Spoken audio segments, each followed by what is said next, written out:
All right, everybody. I've been waiting for this day for a year since since it occurred last time, which would have been August 1st, 2021. As obviously many of you know, looking at the chat room already, that you know that today, August 1st, is my birthday and has been since I was born. Imagine that. And really, it's just been a pretty regular day here at Unfound headquarters, except for the fact that I have this happy birthday sign. I know it's not even or anything. I'm no interior designer, but you can see what it says there. Maybe if you need a little better shot there. There we go. Happy birthday to me. And of course, for those of you who are listening to this as a podcast without the video, I'm sorry you can't see it, but you could go to YouTube and see what I'm talking about. But somebody shipped me that happy birthday sign behind me, and I put it up this evening as best I could. It's up there with Scotch tape, and it might be... let's just hope it stays up for the entire live show. How about that? So before I get into all of that, welcome, of course, to this live show for August 1st, 2022. And before I go any further, if you are not yet a subscriber to this channel, please hit the subscribe button right down here. That would be the bottom right-hand corner if you're not a subscriber. And then, of course, hit the little bell button so when the live show starts or we upload videos, as we do at least every Friday when the new episodes of the podcast come out. I will be doing a map analysis this week too, by the way. You will be alerted immediately. In addition, if you're feeling generous, maybe you think about hitting the join button down there and you get some very special stuff. If you'd like to know what that stuff is, just hit the join button. You will not be charged or anything to start. If you hit the join button, it will tell you first what you will get for the low price of 10 cents a day. That's it. 10 cents a day, $3 a month. That's it. So if you like what we do here, if you want to support this channel, support the podcast, and get some good stuff that other people don't get, then consider hitting that join button. Let's see who's in here first. And then to start the show off tonight, we're going to do a little show and tell. And once again, for those people who are listening instead of watching, I apologize, but that's just the way it goes sometimes. Hello, Cherie. Administrator, moderator, assistant Cherie was the first one in tonight. Cherie, I think that is a first. Thank you for moderating on my birthday, Cherie. Deeply appreciated. Stitching, what's going on, Stitching? Good to see you. Hope you're doing well. And there's Puma and Kathy and Jasmine. And Screaming, thank you for the birthday wishes, everyone. Thank you, thank you. Nephew Charles, nephew, what's going on? And thank you for the birthday wishes. I know yours is also coming up in a couple weeks. Twinkle, hello, Carrie. And Carrie was on the phone. And El Japo, that's funny, first time here. Well, welcome to the live show for the first time, El Japo. Saw a link on Facebook. That's what we do here. I post that Facebook every Monday now that the live show is on Mondays. It was on Wednesdays. Hello, Paula. Suzanne. Twinkle says it looks quite festive here. Well, I got this. I got the sign. I had pizza. I got leftover pizza here. Eating pizza for the first time in a long time. At least pizza from this particular place. And so I guess you could say it's quite festive here, Twinkle. And Julie, thank you. Screaming. Yes, everybody, as you are watching tonight, please give this show a thumbs up. that I would deeply appreciate that. And DLV, yeah, thank you. Oh, look at the birthday little emojis there. Love that. Hello, Barbara. What's going on with you? Thank you very much. So once again, if you're watching, give it a thumbs up, whether you're watching live now or watching this later in the reruns, as we say, anybody who remembers the 70s and 80s. And if you're watching on a podcast, maybe you will have a chance to give this, or at least think about giving this podcast a 5-star review, a thumbs up, whatever you can do on your own particular podcast platform. Thank you, Freddie. I appreciate that. Freddie A., thank you very much. I appreciate it. We're going to start tonight with a little show and tell. Some of the things that I have received over the past, one of these things I got even before I went to Illinois, but I did not show it to you. But so I'm going to start with that, and then I'm going to show you some things that I've gotten over the past week because it being my birthday today. This was sent to me by Lori Powell. Of course, you will remember she was a guest last year. And, of course, her son, Caleb Powell, you can see it right there, went missing in Arizona. He is unfortunately still missing. But she had sent me this out of nowhere. I don't even remember whether she told me she was sending me anything or not.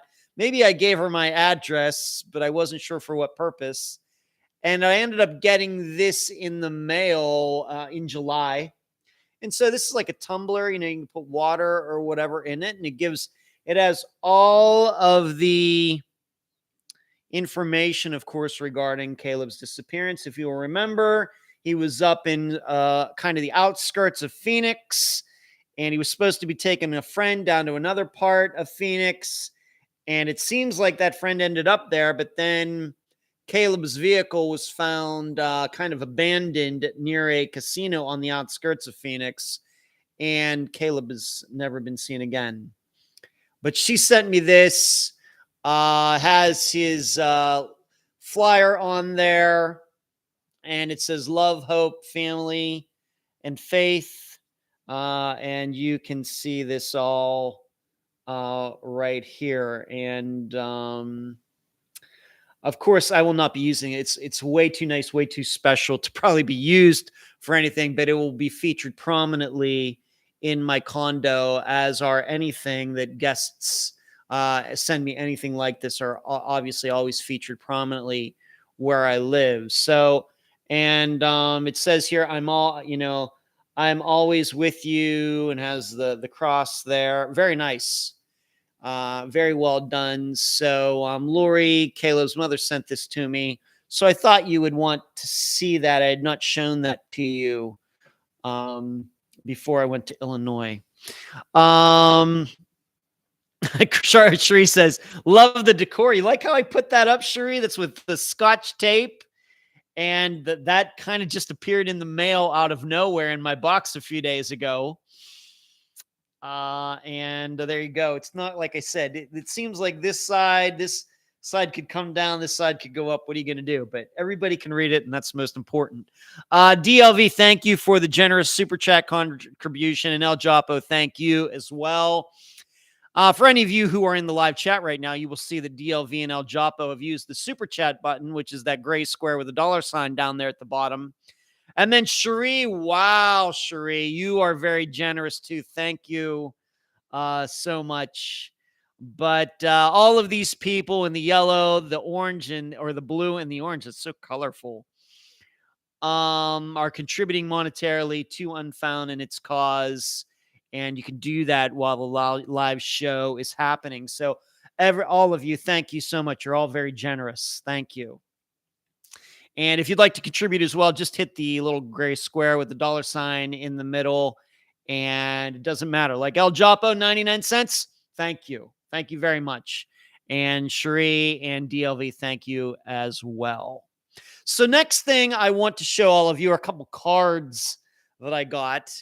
And the first one is this one right here. The pig with the overalls on, standing in mud. It kind of looks like how I looked when I was up in Illinois that last day of playing disc golf and it was raining. It was nothing but mud. That's kind of what I look like right there.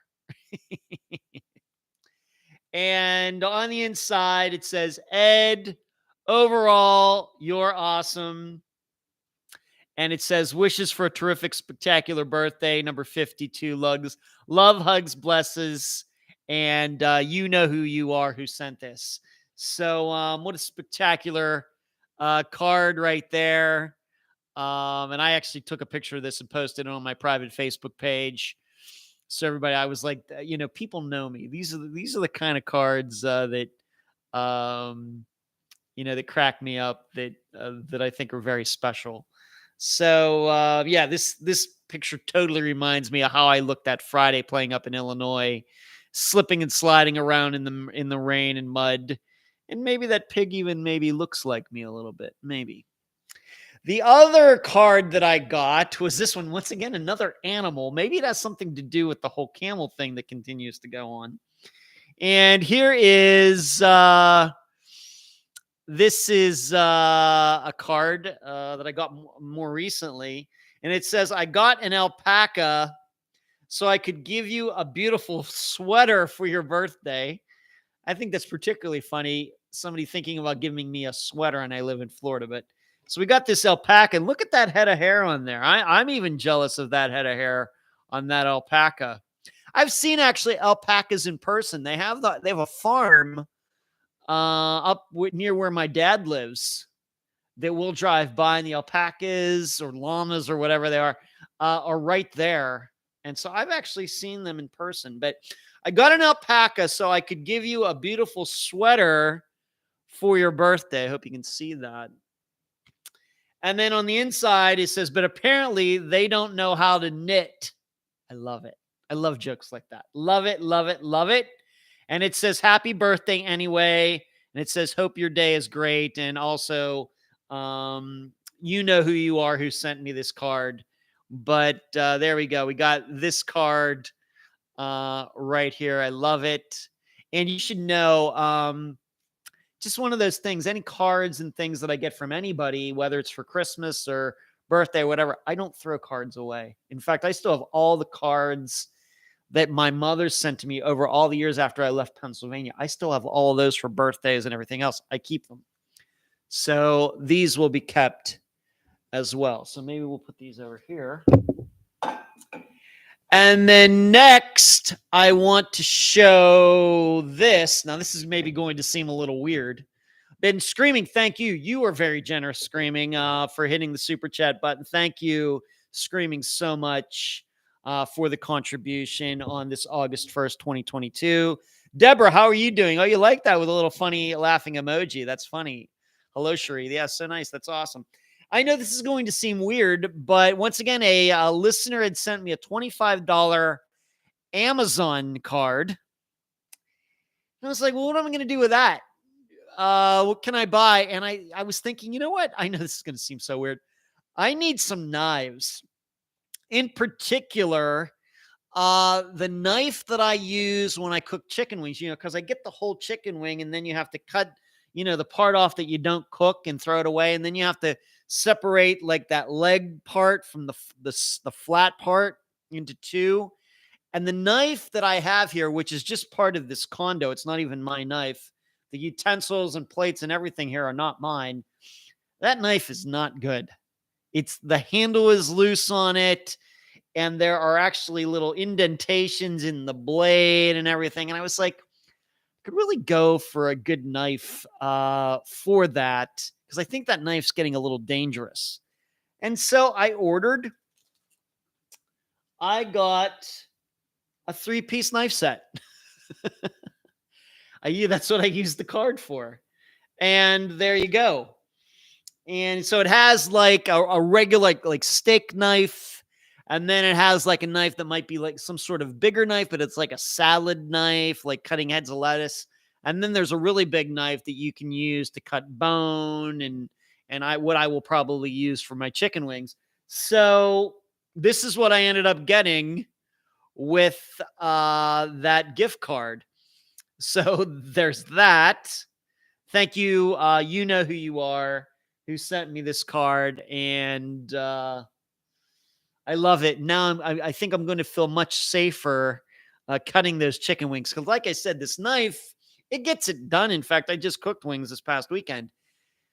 The knife handle is plastic and it's like kind of cracked and everything, so you can't pull the handle off of the blade part, but it sure is loose. And I'm like, what's So there you go. I don't know how long I'm going to live here. I hope I can remember to take these knives with me when I leave. We'll just have to see. But for now, they are in this condo. They are mine, and I will use them. So there you go on that. And then finally, for show and tell, this is just something I got today. And I'm not even sure who got this for me. These other things I know. In it, because this was like drop shipped or something. So the person who sent it, maybe somebody sent me a message and I missed it that they were sending me something. I actually got a disc golf mug. And it's spectacular. Let me see if I can read this. Let me read this to you. Things I do in my spare time: play disc golf, watch disc golf games, research disc golf, talk about disc golf, think about disc golf, dream about disc golf. Those are all true. Those are certainly all true. I do all of those. And yes, I do dream about disc golf as well. I have dream once in a while that I will be out on the disc golf course. And it's both that on both sides. So, and the thing is, this wasn't even in a box. This was just like in a styrofoam thing. It was just styrofoam. I don't know what happened to the box, but it was styrofoam. It was like two pieces, and I cut and here you go. Here was the cup. So fantastic. One of many kinds of disc golf things that I've received from listeners over the last, since I started Unfound. In fact, I will show you right here, and I remember who got this for me. This is something that I got maybe a couple years ago. I think maybe on my birthday. This is another disc golf picture that I still have, and I have it right here on my desk. So from a few years ago. So, and then I have a disc golf shirt like that somebody got me, a lot of different things like that. So it's also spectacular. This is one of those things,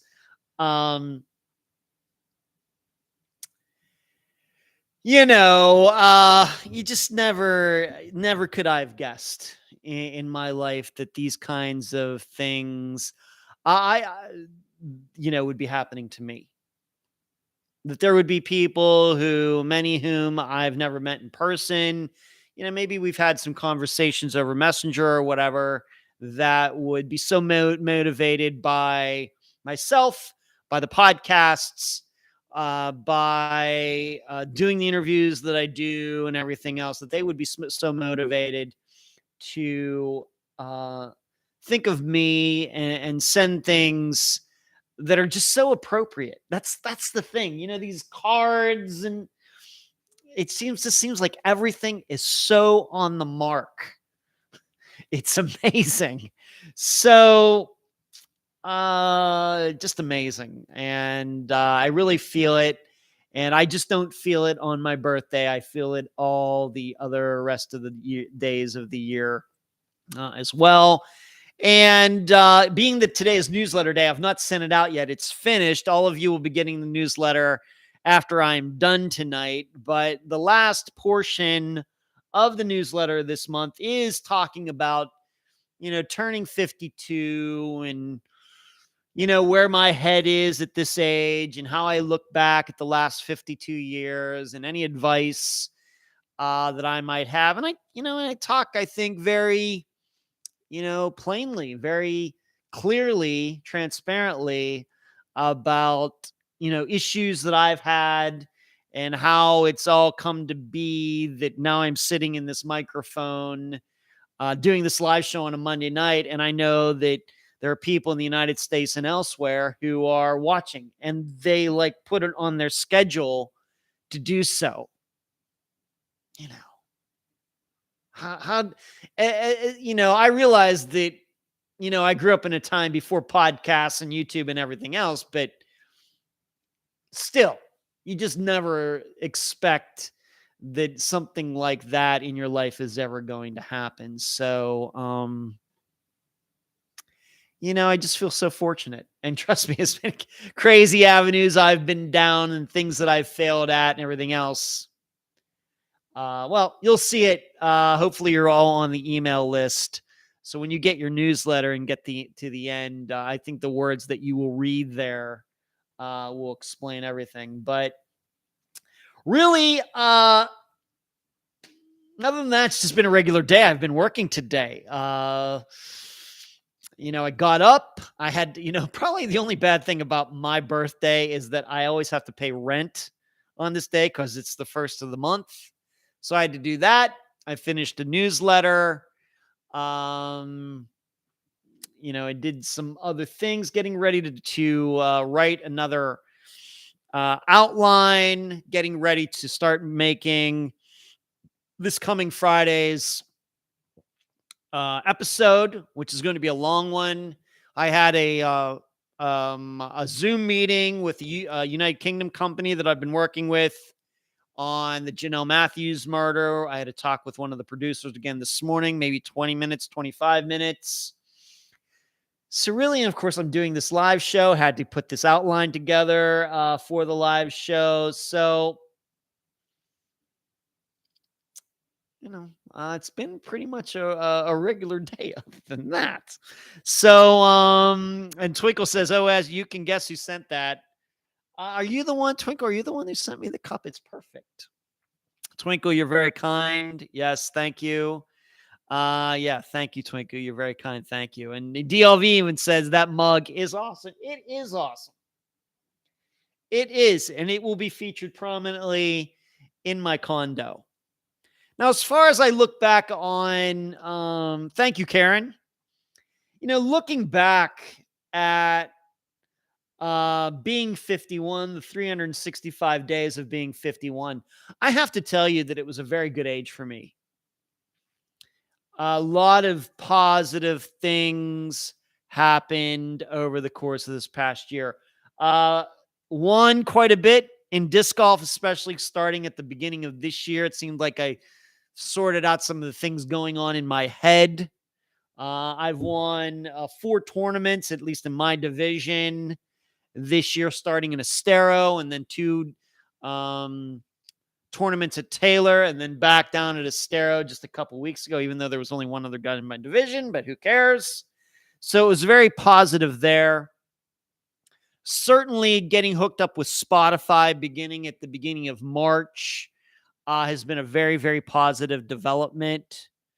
So that has been good. Now, was everything perfect? No. Going up and, frankly, driving my dad around for 38 days, that was a very stressful time from the beginning of January till the end of February.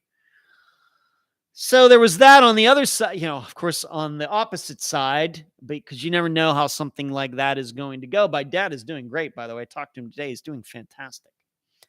And so, I really can't complain about being 51. And I would like to think that, of course, when I was 48, that's when my mother died. So that age was not good. But, 49, turning 50, 51, these have been some really, really good years. And I don't know if it's by accident or by a plan or something, but I certainly preferred so far my 50s over my 40s. It's not even close. I don't know if we've reached my 30s yet. I had a lot of good times in my 30s. Between Star Trek and a bunch of other things, the 30s were a very positive time, and the 30s were certainly better than my 20s. And, teens, I don't even know if you can compare that. So I would say that 30s are number 1.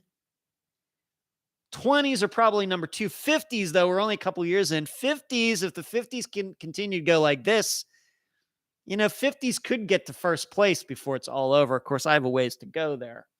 But I think the 40s are always going to be last. Just saying. So 51 was a very positive age. And if you're not there yet, I hope your year of being 51 is as good as mine. And Julie, yeah, look at you with the smiley face. Look at you.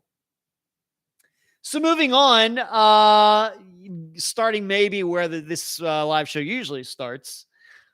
Disc golf, played yesterday, kind of just doing some practicing, playing with the club, but doing some practicing through a round. Really didn't care what my score was yesterday with the club. Played with a very good friend of mine, Chuck. And I think she is now his fiance, Leanne, and her son, Sean. We had a great time. Chuck is a great guy. Love playing with him anytime. Even though most of the time he does beat me, I'm cool with it. He's the nice player. But we played together, and what I like about playing with them is that we have a good time. It's laid back, but it's not crazy. You get playing with some of those guys on Sunday mornings, and they're just a little too Looney Tunes, and just a little too zany, I would say. But with Chuck and Leanne, her son, and then I play with my buddy Rich. He wasn't there yesterday, but he's like that too. He's very even killed, and some other guys. But really, for yesterday, for me, it was really just kind of a practice session for me, because this Friday, I have a weird thing going on where I'll be playing up in Floral City on a Friday. And my tee time isn't till 3:00. So I'll leave here probably around 1:45, get there 1:45, about maybe 2:15, warm up. And then it's just one round. It's kind of a, what they call flex start. It's like a charity benefit, but it still counts toward my PDGA rating. So I will be showing up there to play at like 3:12 in the afternoon on a Friday, which has to be the first time ever. I played on a Friday just a couple weeks ago at Worlds, but the tee time was like 10 in the morning or something. So that's where I will be on Friday. I'm hoping to play well. Floral City is one of my favorite courses. I've played decently well there, and I've had some horrible rounds there. But I'm hopeful for Friday, and I'm actually going to be playing an intermediate instead of in the age-protected division of MA50, because I need to build up some points, because I would like to qualify for Worlds next year, which is going to be in Flagstaff, Arizona. And I just don't have enough points yet. And I have to build up enough points by the end of this year, and I'm a little behind. So I'm going to have to play in some divisions where you get more points playing in them. So that's the plan for Friday, and that's going to continue to be the plan until I get past that threshold. You need 500 points. I'm at 309. Certainly, I can get there if I play well enough, but I want to make sure that it's not like I'm not sweating it out come like November and December.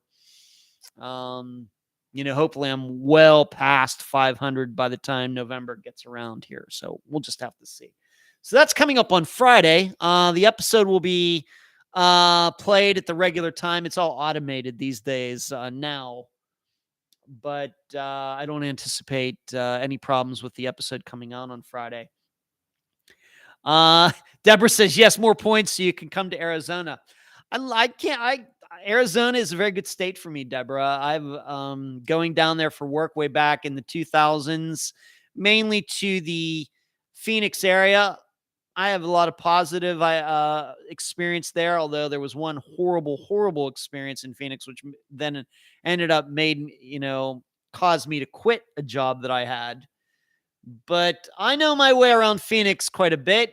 And the only time I've been in Flagstaff, Arizona was way back in March of 98. It was even before I moved to Las Vegas. I was on my brother Brian, who lived out west at the time, had a conversion van, an older conversion van. And I flew out there and we just cruised around in his van. And we went to the Grand Canyon and all over the Southwest. And we didn't stop in Flagstaff, but we drove through Flagstaff. And I can still remember that it was 1 degree above zero when we went through there. And it's the only time I've been to Flagstaff, Arizona. But it is beautiful, Deborah, but it was very, very cold. And Richard, thank you for the birthday wishes. Thank you very much. Thank you. So I would like to go out there and play and see what those courses are like there in Arizona. Moving on, what I forgot to mention last Monday is that I had a dentist appointment on, when was it? That next morning. And it was just a cleaning. But I continue to, I don't necessarily have any teeth problems now. Certainly the amount of money that I spent last year that I'm continuing to pay on now. But I finally made the conversion to an electric toothbrush within the past week. The dental hygienist recommended that to me. I continue to have issues with like my back bottom teeth. And you know how they do that number thing? You know, they take that little gauge or whatever and they go around and poke down in your gums to see how far they can poke down in there or whatever. I'm sure there's some name for it or something. But continually these back molars on the bottom continue to have numbers that are a little too high. And she recommended, I think it's about time you move to an electric toothbrush because you're just not getting enough action back there, way, way, way in the back and everything. So I've gone to an electric toothbrush and it's an experience. So I don't have any cavities. This root canal that I had over 20 years ago, it's a little sensitive. You just have to watch, especially if you're eating like popcorn or something. I find myself now favoring like the right side of my mouth. Doesn't hurt or anything, but just a little weird. So, but next time I go will be in October. And unfortunately, at that point, I'm due for another checkup. And wouldn't you know that that's when this dental loan that I've been paying on is going to run out. So, you have one of those no interest loans that you can get if you get like expensive work done. That's what I had done. That's what I did last year. And that monthly amount that I've been paying is going to be going away. So I'm not looking to get into any more dental payments. Okay. So we'll see what happens in October. But I can chew on all my teeth, no pain or anything. I certainly think that the work I got done last year is good, but I just have to, these bottom two molars way in the back maybe are not as good as the other teeth. The teeth is fine, but it seems more and more that the gum is getting looser and looser around those teeth. I think that's what they're telling me. So there you go. What's everybody saying? Freddie, you and your little funny thank you, what is that, a fox or something? Freddie, you are generous. Thank you so much for the super chat contribution. Thank you. And DLV says, I visited Sedona in 95, a mystical experience I'll never forget. I've never been to Sedona. Christy, thank you. Hello, gang. Stay, thank you for the birthday wishes. My mom's birthday would have been tomorrow. I'm sorry that your mother is no longer with us, Kentucky. That makes me sad. A good friend of mine from Las Vegas, his name is George. His birthday is tomorrow. In fact, he was born one day after I was. August 1st, 1970 for me. August 2nd, 1970 for him. And yes, everybody's talking about Sedona now. Okay.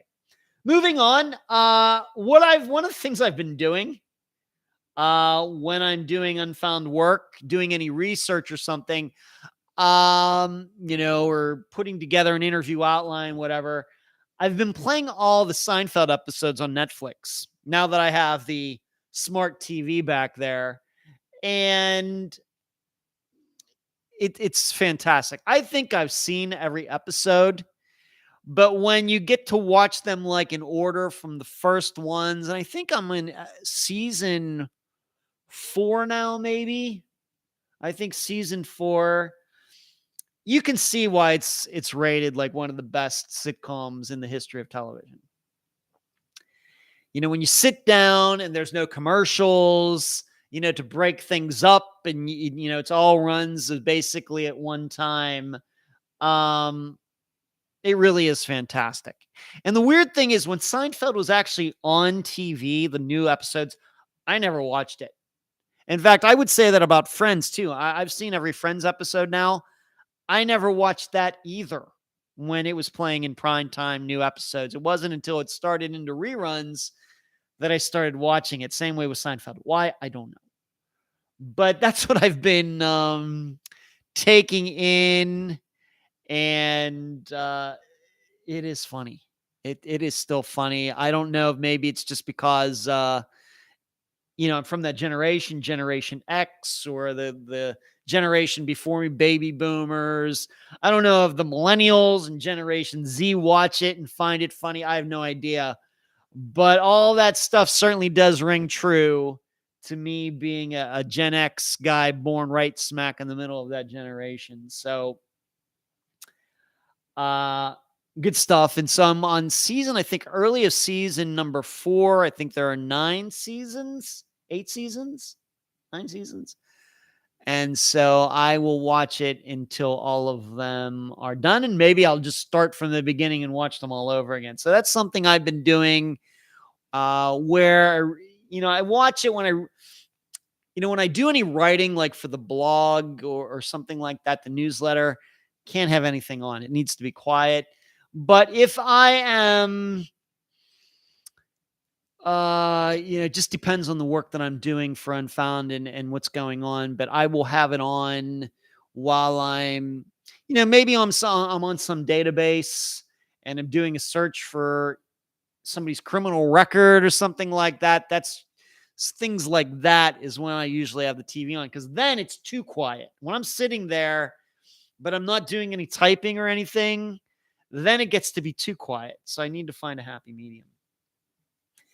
And one more thing, as far as personal stuff goes, DLV says, I watch Seinfeld with dinner every night. It's a ritual for me. I think that's the same way with my dad, DLV, that he likes watching the reruns on regular TV as well. Yeah. Last thing, now that I'm turning 52, I really think that I have to devote a little more time to working out. This today, eating pizza and some other things. Probably going to be the last day of doing that. I think that, maybe it kind of just caught my attention when I was down at Estero.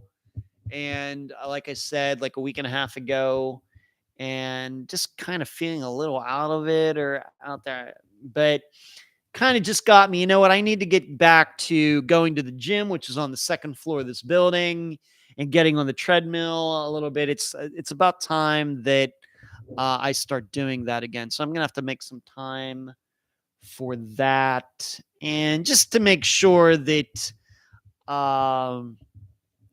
we don't want to, Ed, you don't want to let yourself go. So that's another part of turning 52. It's a resolution that I am making. All right. So that's all the personal stuff. And it took a little longer than usual, but it is my birthday, so I can do that. Once again, I want to thank everybody so far who has been very generous with the super chat button. Thank you very much. Thank you so much on my birthday. Jasmine says, you can cheat on your birthday and don't beat yourself up. Not going to beat myself up today, Jasmine, but I may beat myself up tomorrow. But, so there you go. While we're on the topic, maybe I should just get this this question out of the way, since it is a personal question. And Paula had sent me the question of, what is your favorite birthday memory? And Paula, thank you for that. And I think Paula is in here. I will have to admit a lot of my birthdays run together because, a lot of these birthdays I spent on my own, like working. And then there were several years where I would make it a point to fly back to Pennsylvania late July into August. And then my mother could hold like a birthday party for me and everybody would show up. She'd have a cake. Everybody would get together, be like some big family reunion. So a lot of those kind of run together. I'm just going to be honest. But the one that jumps out to me, because it was so unique, is my birthday when I turned 30, which would have been August 1st, 2000. And what happened was that this is when I was working at Star Trek, that we would have a meeting before the day began. The attraction opened at 11. And so like at 11:15, the requirement was that we all had to be in our uniforms and be ready, to go to work. And then we would have a meeting, anything that's going on, anything that's broken down and things that are upcoming. We would have this meeting beforehand. And it used to be, now later we just had it downstairs where everybody got dressed like in the break room. But it used to be when I first got there that we would have the meeting up on one of the bridges. We actually had two bridges in the attraction. And I can remember on working that day on my birthday, August 1st, 2000, and the rest of the crew sang happy birthday to me on the bridge of the Enterprise. And that was a very special day. And I think it was especially special, if put those two words together, because, I had only been working there maybe 2 months. I had started at the beginning or at the end of May of 2000. So I'd only been there a couple months. And all of these people sang happy birthday to me on the bridge of the Enterprise. It was fantastic. I remember it like it was yesterday. And in fact, as I was thinking about this today, I even said, I think it was a Tuesday. Because I worked back then, I worked 5 days a week. I worked Tuesday through Saturday, and I had Sundays and Mondays off. And it was the day that I came back to work after 2 days off, would have been that Tuesday. And I was right. August 1st, 2000 was a Tuesday. So that probably is, that is the birthday that sticks out to me. Coffee, you are very generous with the super chat. Thank you so much, Coffee Lover. And there's Hope. Happy birthday. Just had my birthday and cheated a bit with too much cake and ice cream. Sometimes you just got to do it. I'm 55 and my 50s have been the best so far. Well, I hope I continue to take after you. There's Hope. Can't do much with the ice cream because I always I worry about my lactose intolerance kicking up. But certainly with the cake, I can do the cake. So there's Hope. Thank you for your generous Super Jack contribution tonight. Thank you so much. All right, let's move to the true crime stuff. We have about an hour and 15 minutes to go. The Brewster poll, Belinda Brewster. This was this past Friday's episode. Not an episode where there were a ton of facts. That's just the way it's going to be in that type of situation. We haven't run into that situation a lot. That doesn't dissuade me from covering a disappearance. Maybe we sit around here for a little bit. We could name some other disappearance that we've covered where the facts, there weren't many to talk about, but we covered the disappearance anyway. And that's the way Belinda's was. I thought that her daughter Yukiya did a fantastic job, even though there weren't a lot of facts to discuss. But still, in the discussion group, I had posted the poll on Saturday morning asking, well, what do you think happened to Belinda Brewster? And in the discussion group, the most popular answer was that Billy Booker, Belinda's husband at the time, who seemingly wanted to divorce her, caused her disappearance. And that choice was, easily the most popular. Easily. Some other people picked, she had a drug issue or overdose and she hasn't been found. But the most popular choice was that Billy did it. In the think tank, patreon.com/Unfound Podcast. If you'd like to join, we've had some new people who have joined in the think tank so far this summer. Very happy to see that. But if you'd like to be part of the think tank, patreon.com/Unfound Podcast, where we discuss Belinda's disappearance. It was a little more mixed. In that it was split, was it 50-50? No. But it was more like 60-40. 60% of the people thought that Billy had something to do with it. Then 40% thought something else. Drugs caused it, or maybe even some third party caused her disappearance, being that is believed that, she might have been involved in prostitution or something. So it was like 60-40, almost 50-50, but probably closer to 60-40. And then for me with the Patreon blog, this is a blog that I write every week. And I devote at least 3,000 words to talking about that disappearance. And sometimes when you have a disappearance like Belinda's, where there aren't a lot of facts to analyze, try to then incorporate some theory into all of that and try to come to the best conclusion that I can, even though there are not a lot of facts to analyze. And I have to tell you that I eventually came to the conclusion that Billy caused her disappearance as well. I think the main factor for me was that, what are the odds? She's living this very high-risk lifestyle, going away for days at a time, then showing up back again. And we've talked about many people like this on Unfound. But then just at the same time that she gets served these divorce papers, she disappears.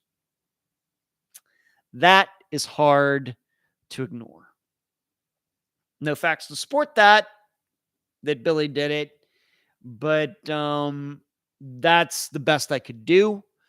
Yukio and I will continue to try to reach out to this lawyer, whose name I'm still not releasing to the general public, even though I have to admit that in the think tank last night, I did tell those members her name in case any of them wanted to keep tabs.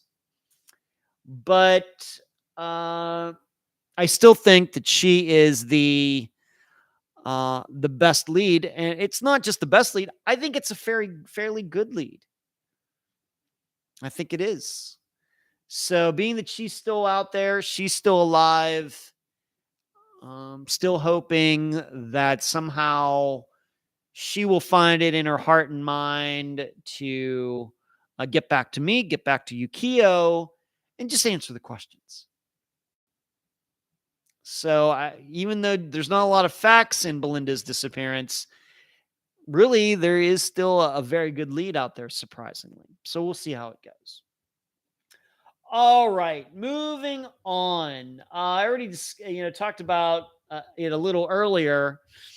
I had this Zoom meeting with the production company, this company that's putting together what is going to end up being a short series.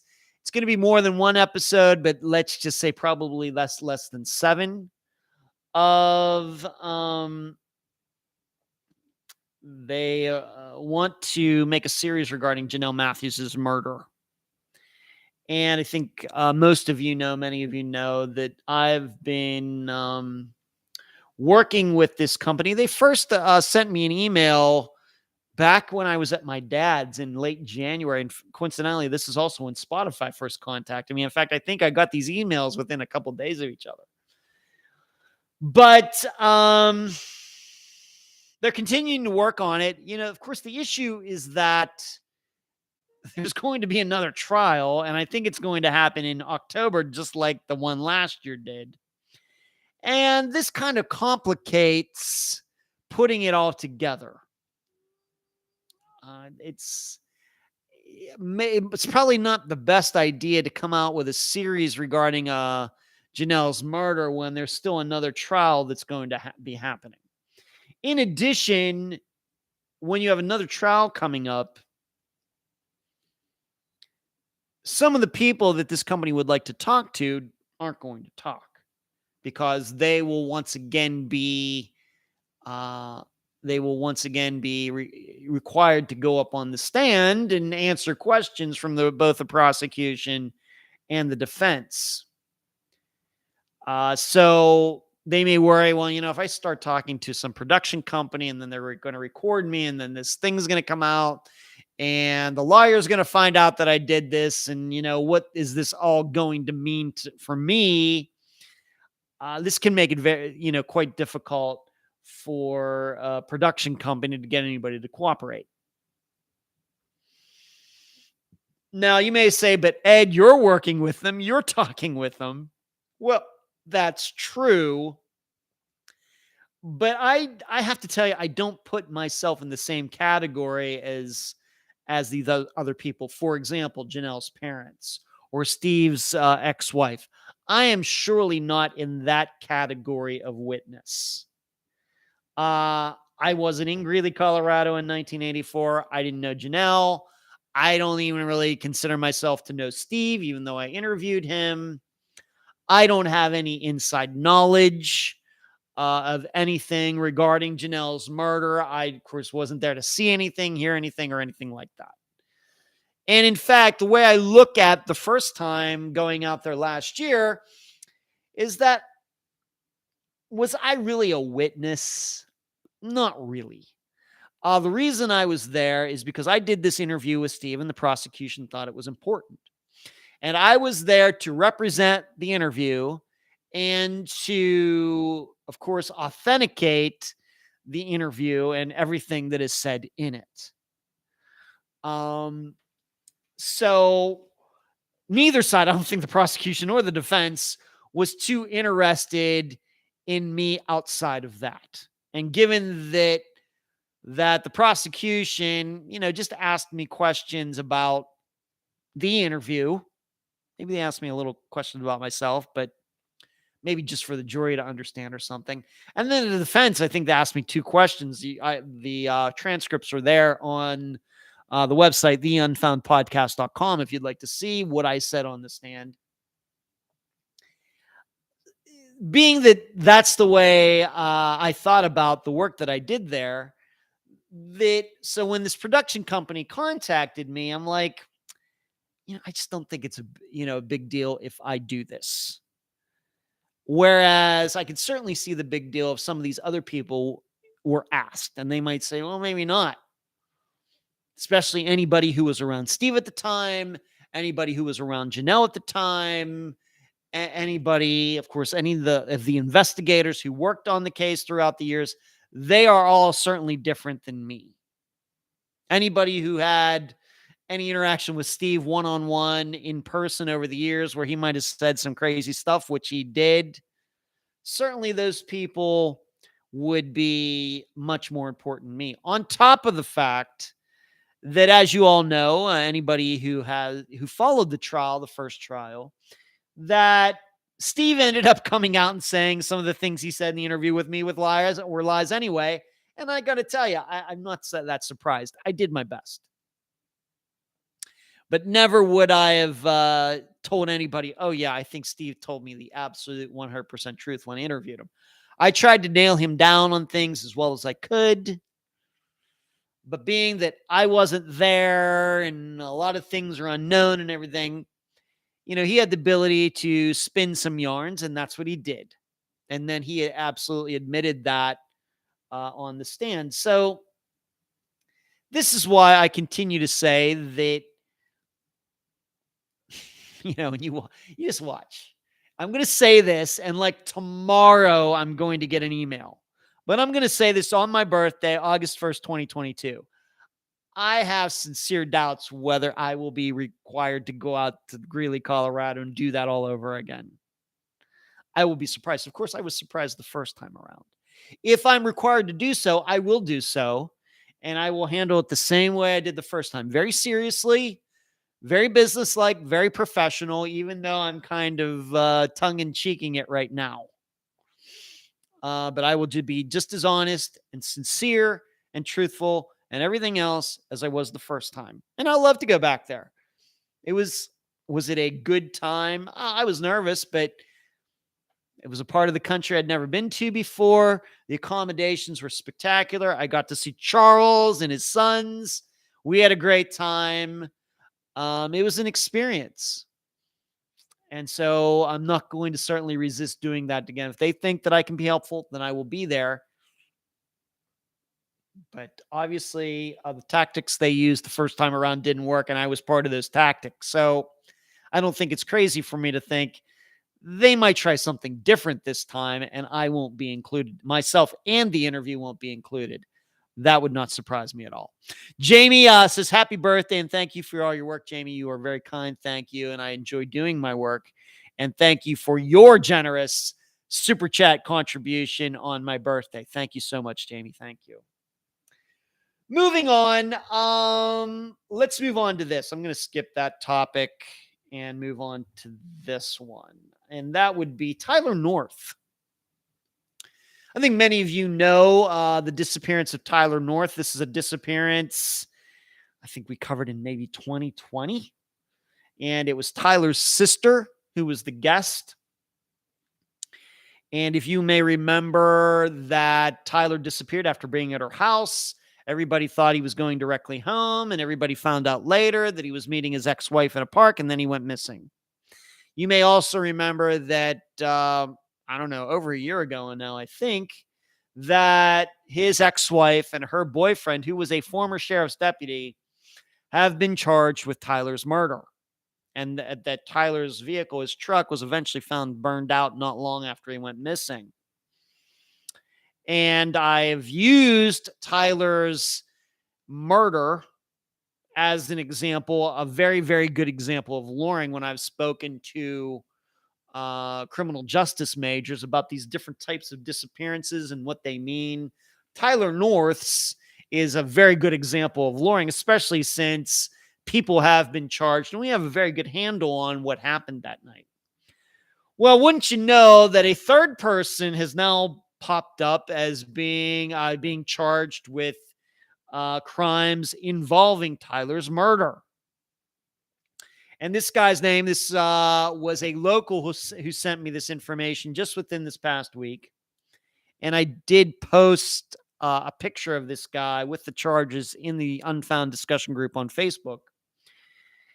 And his name is Joseph Morgan. I've never heard his name before. I do not believe that his name was mentioned at all in the interview that I did with Tyler's sister.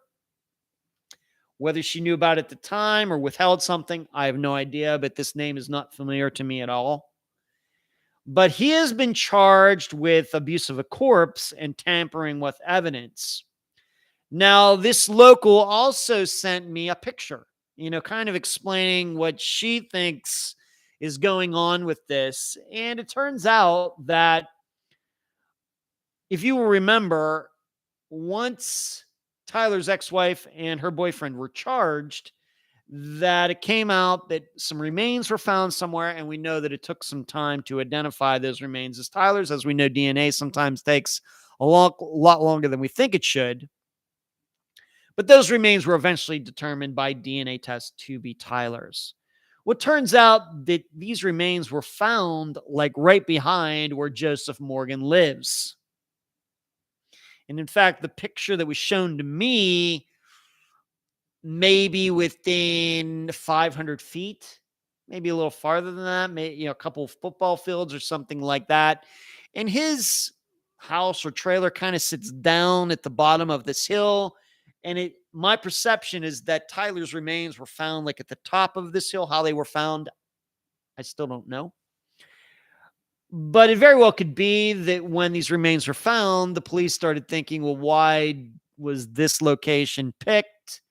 And my guess is maybe they started nebbing around with anybody who lived in the area, and they came across this Joseph Morgan guy. And maybe that generated some inquiries and searching around. And of course, it's been a while since the ex-wife and the boyfriend were charged.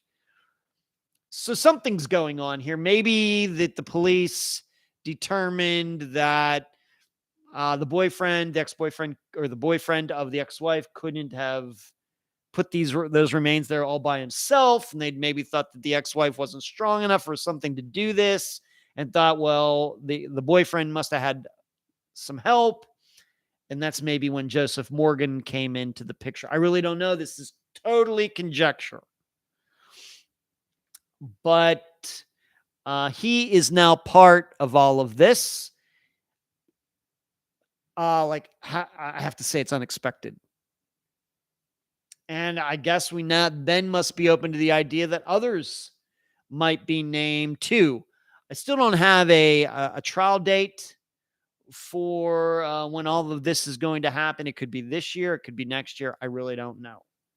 So I guess we'll see. Maybe there's time for other people to be named as co-defendants or something. But, looking at the charges, there's no charge of murder or anything like that. My guess is tampering with evidence and abuse of a corpse are a little more serious than a fine. But I guess especially when it might be in the course of a murder. So we'll just have to see. So that is some Tyler North news, something that I have to admit I did not predict or could have suspected. I thought that the next time we would be talking about Tyler North's murder is when the trial happened. I guess I was wrong.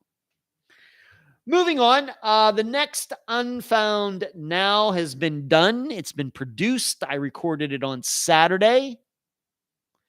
And my assistant, Cherie, who is also the moderator for this live show, looked it over and make sure that it's good. I didn't embarrass myself. I always like somebody to I always get Cherie to check these Unfound Nows before I release them to the public.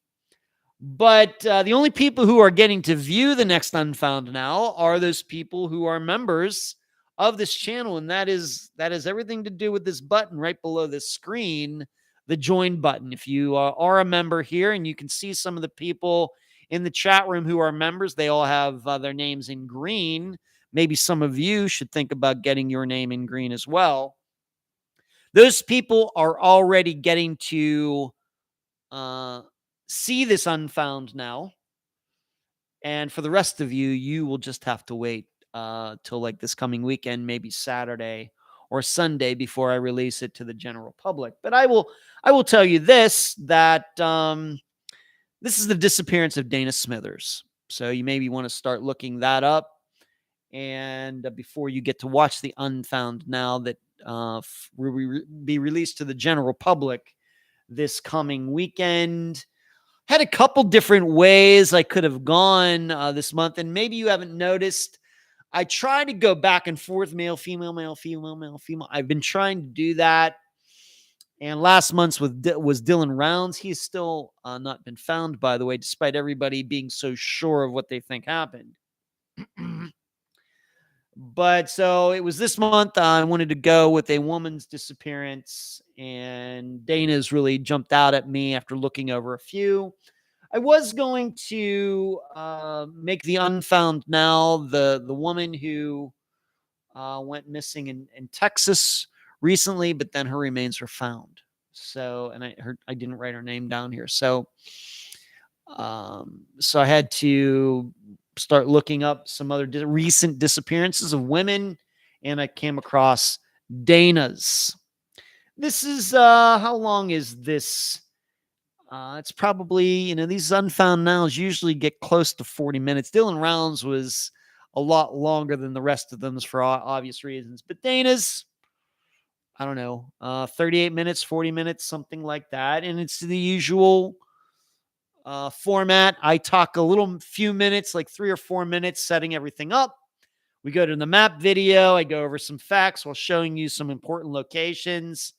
And then come back, and then I talk to the camera again about the learning points, some theories, and things that I think people can learn from that particular disappearance, and then apply those ideas to other disappearances. And then I, of course, at the end, just do a little bit of analysis, some insights, some theories, some opinion at the end. Cherie says, Chrissy Powell. Yes, Christina Powell was the woman who went missing. She was allegedly late for work, and she never did end up at work.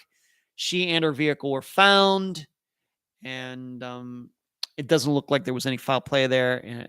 Very sad. But and Cherie's also saying, being that she has gotten to see the most recent Unfound now, she says that's great coverage. Thank you, Cherie. And yes, with Dana's, there is some map analysis to do, just looking at where she lived, where the neighbor was that she went down to talk to, and where she was earlier in the day. Not as big a map analysis or as long analysis like with Dylan Rounds, of course, but it was worth doing. All right, moving on. Newsletter. Of course, this is the first of the month. The newsletter is done. I just haven't emailed it yet. So after this live show for August 1st, 2022 is done at approximately 11 o'clock Eastern, I will finish up and I will send that out to all of you so you can read what I have to say for this month. I think it's about 3,400 words. And I talk a little bit about why it is, especially if you read the newsletters, in depth every month. I hope you do. That why is it that some of the disappearances appear on the, like others that we're working on, and then it seems some of those don't ever end up becoming episodes. I kind of go through why that happens.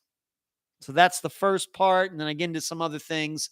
And then before I'm done, I talk about turning 52 and just, I don't know if it's some inspiration, but just some my advice, my experience over my 52 years. And, just it kind of comes from the heart. I think that I'm revealing some things about myself, some things about how I view myself and how I have viewed myself.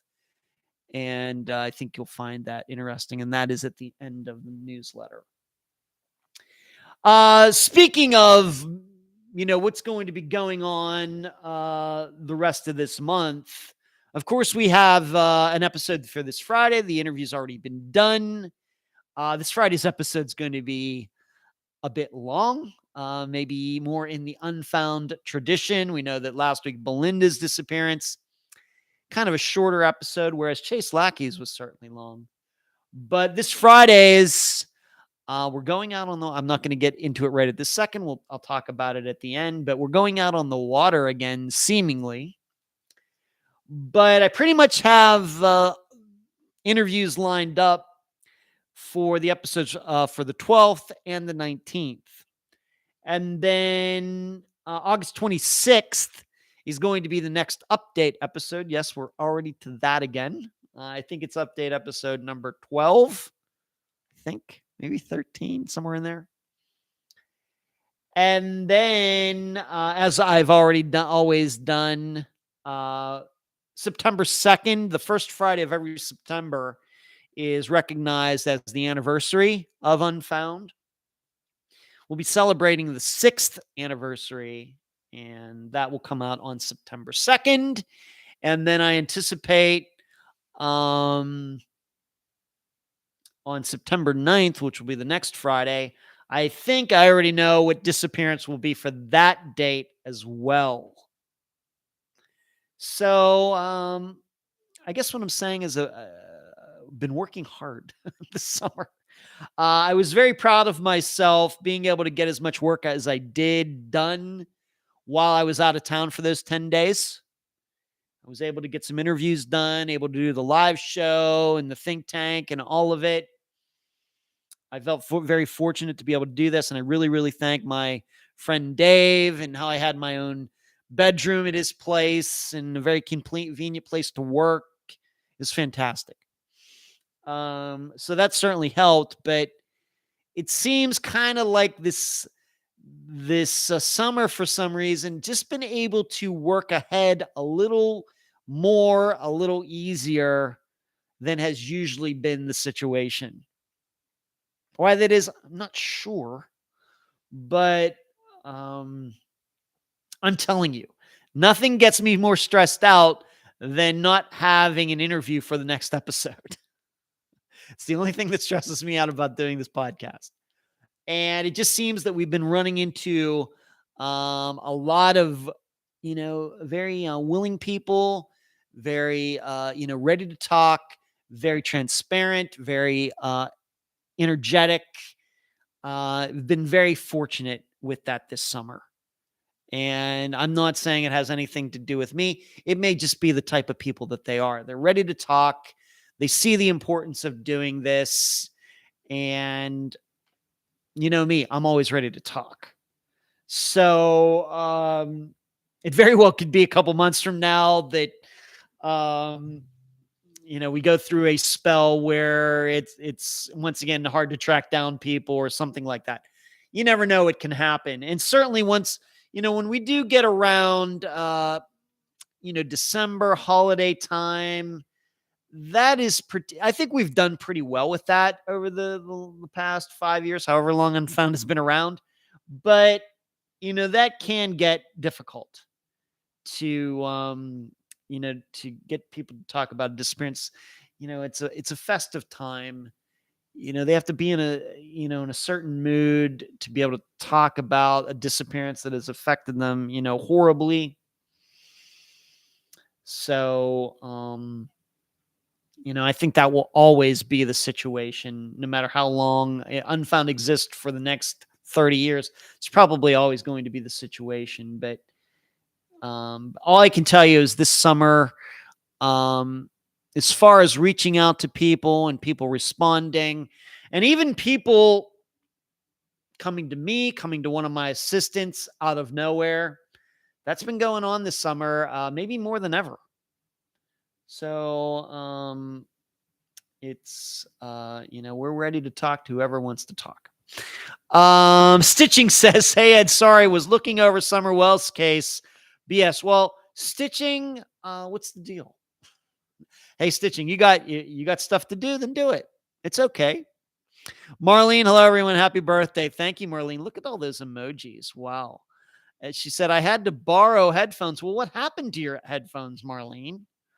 Had to borrow, only one side works, getting new ones tomorrow. Something happened to your headphones. Sorry to hear that, Marlene.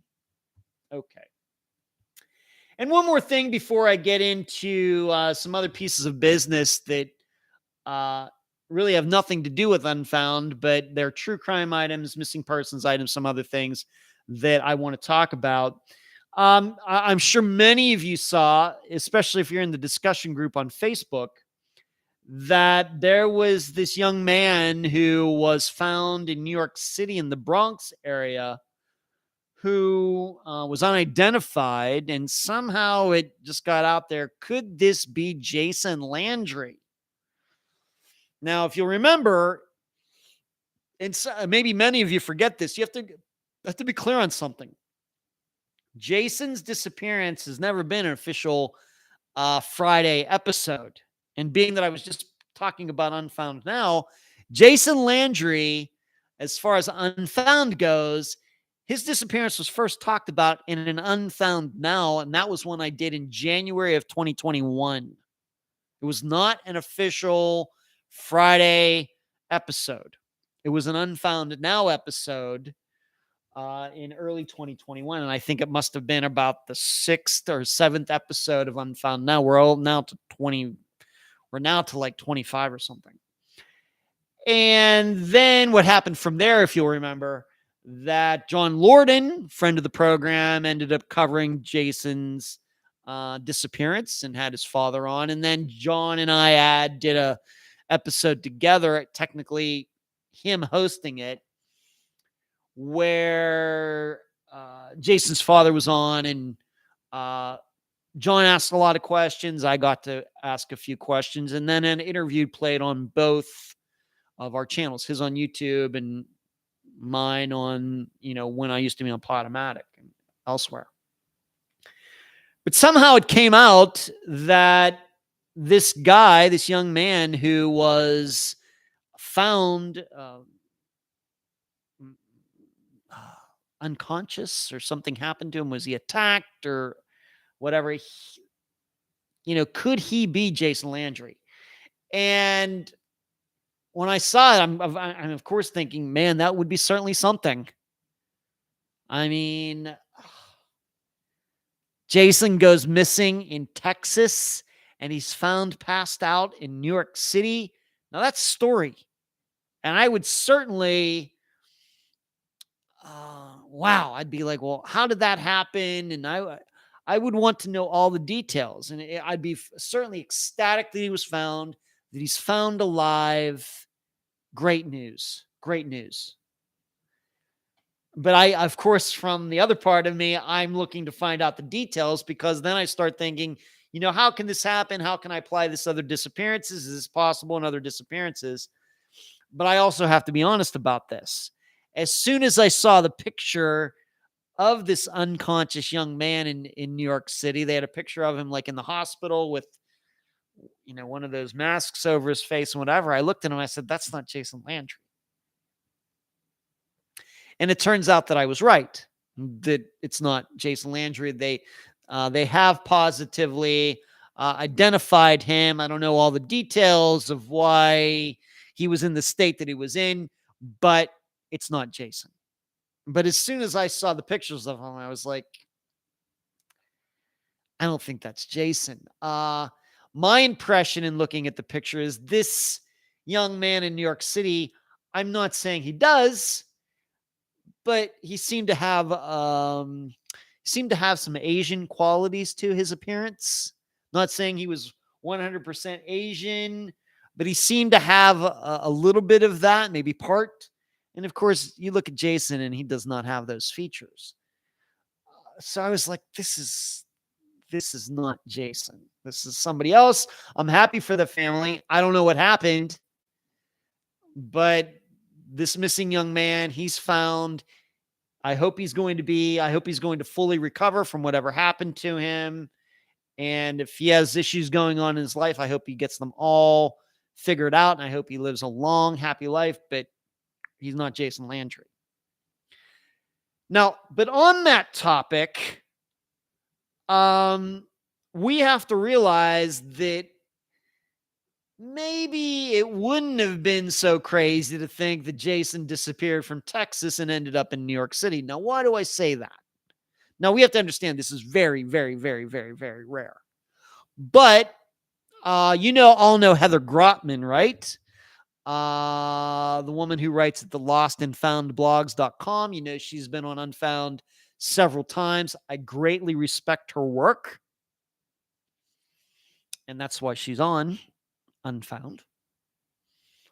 And she has been on a few times. An episode that comes to me, of course, most recently was the father and son, the Wackerhagens, who disappeared. Remember, Heather was, I think that might have been back in March that she was on.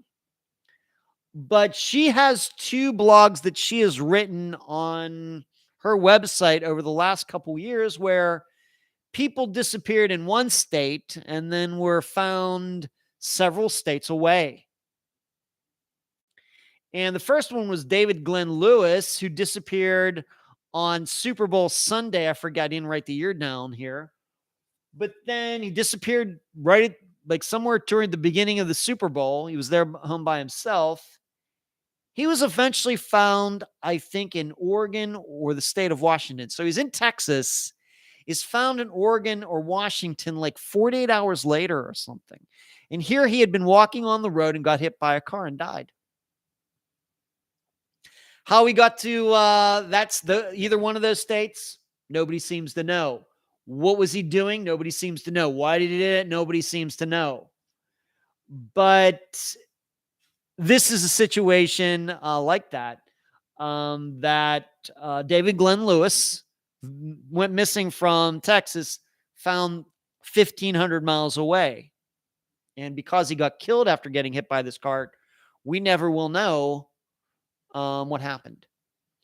The other entry you might want to check out at Heather's website that kind of goes along with this idea. Well, the person was here, but then this person is found 1,000 miles away. is Judy Smith, who I think she was from North Carolina, and she went to New York City with her husband for some conference that he had, and then she went missing. And she was eventually found, was it in New Jersey or Virginia or something? And really no explanation on how she got there. So maybe it's not totally insane crazy to think that that could have been Jason Landry in New York City. Of course, it have been very rare, but there are documented disappearances where a missing person has been found 1,000 miles away. You understand, very rare. But if Heather Grotman can find 2 of them, I'm sure there are many more like that. So if you're not familiar with David Glenn Lewis's disappearance or Judy Smith's disappearance and how that could have been related to Jason's disappearance, I would suggest you go to the lostandfoundblogs.com, find those entries and read them. I think you'll find them certainly worth your time. What's everybody saying here? Everybody's Stitching and Jasmine, Marlene, Ice Screaming, Marlene. Yes, saw the guy in the hospital in New York. They thought it might be Jason. It didn't look like him, so Marlene agrees with me. Stephanie wishing me a happy birthday. Thank you, Stephanie. Kathy, Marlene, I agree. The guy in New York is part Asian. My 2 grown kids are half Filipino, so Kathy would kind of know about that. And then MT is adding in David Lewis, was found in Washington State. I think it was 1993. Thank you for being very precise on that, MT. So I was right. The state of Washington, once again, just 48 hours after he disappeared from Texas. How did he get there that quickly? Don't know. I don't think they were ever to prove that he ever gone on a jet or rented a car or hitchhiked. And who knows what was going through his mind regarding all this and why he was walking down this road in the middle of the road and got hit. Nobody seems to know, and we'll probably never know. All right, so let's move on to this. I want to talk about this. You know me. You know that like plane incidents and accidents and crashes and things always catch my attention. It's the very reason that we covered Ben Charles Padilla's disappearance, one of the first episodes ever on Unfound. It's the only time that Unfound so far has gone to Africa. It's also the reason that we covered Flight 370's disappearance in the summer of 2017. Well, you might have seen this story about this guy who allegedly jumped out of a plane. He was the co-pilot or fell out of a plane. Did you all see this? And I'm here to tell you that is not what happened. That is not what happened. And there is a channel. Some of you always ask me, some of you have asked me in the past, Ed, when you're not doing Unfound, what do you listen to? What do you watch? And there is a channel that I watch on YouTube. It's called the Blanco Lirio channel. Yes, really. BLANCOLIRIO. And this guy is an airline pilot, I think, for either American or United. Sometimes he does his videos from London and Hong Kong and everywhere else. But he also covers incidents, planes crashing. Why did this happen? Why did that happen? Seems to be a great guy, very complete, knows what he's talking about. And he kind of goes through what he believes happened with this co-pilot of this what was essentially a parachute jumping plane. Why did this one guy, there were 2 guys, a pilot and a co-pilot in this plane.